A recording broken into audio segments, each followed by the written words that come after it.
Wassalamualaikum warahmatullahi wabarakatuh.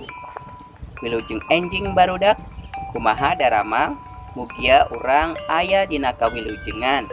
Amin ya robbal alamin. Tepang deui sareng Pak Parman dina pangajaran bahasa Sunda dinten ayeuna. Ayeuna urang baris diajar ngeunaan carpon, carita pondok bahasa Sunda di kelas genep. Yuk diajar online. Mangga nu acan subscribe heula. Hatur nuhun wilujeng nyakseni. Tujuan pangajaran dinten ayeuna nyaeta ngajelaskeun ngeunaan wangun carpon.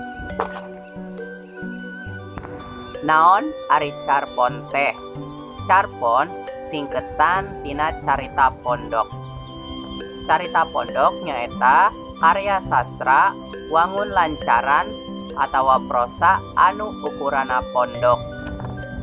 Contoh karya sastra dina wangun prosa saperti novel jeung dongeng.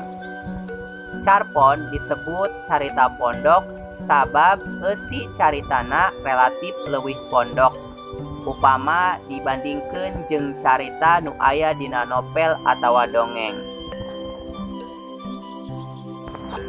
Anu salajengna, carpon ngabogaan ciri-ciri diantarana ukurana pondok dicirian ku jumlah kecapna antara 5.000 dugi 7.000 kecap.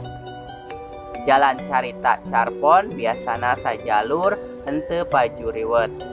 Anu salajengna nyaeta latar kajadian carita digambarkeun saeutik pisan.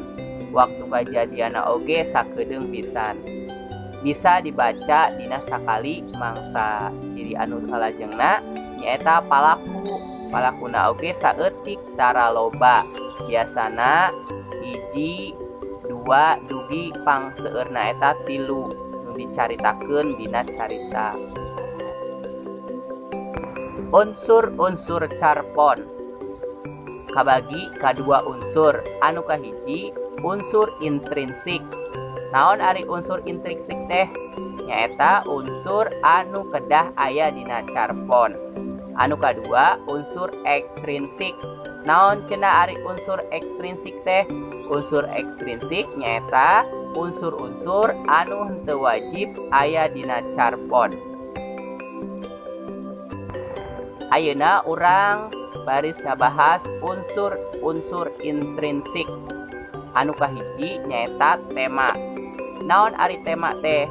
Tema nyaeta gagasan anu ditepikeun ku pangarang dina karyana.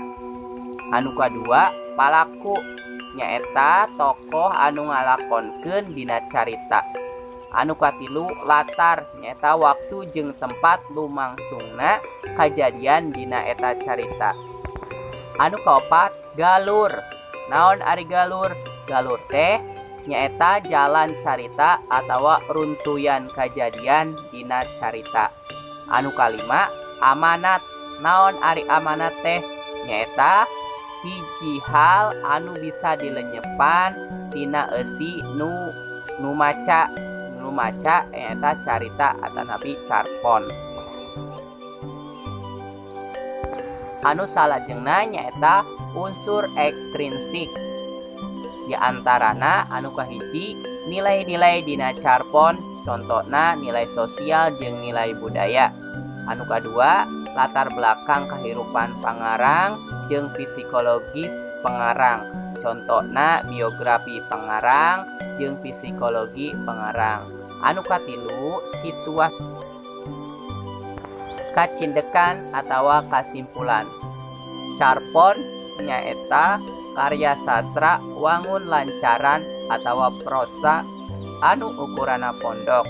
Caritaanana ngan sajalur bisa dibaca dina sakali mangsa jeung palakuna oge saeutik. Alhamdulillahirabbil alamin. Pangajaran bahasa Sunda dinten ayeuna parantos rengse. Mugia aya manfaatna. Hapunten bilih aya kalepatan. Sekian, hatur nuhun.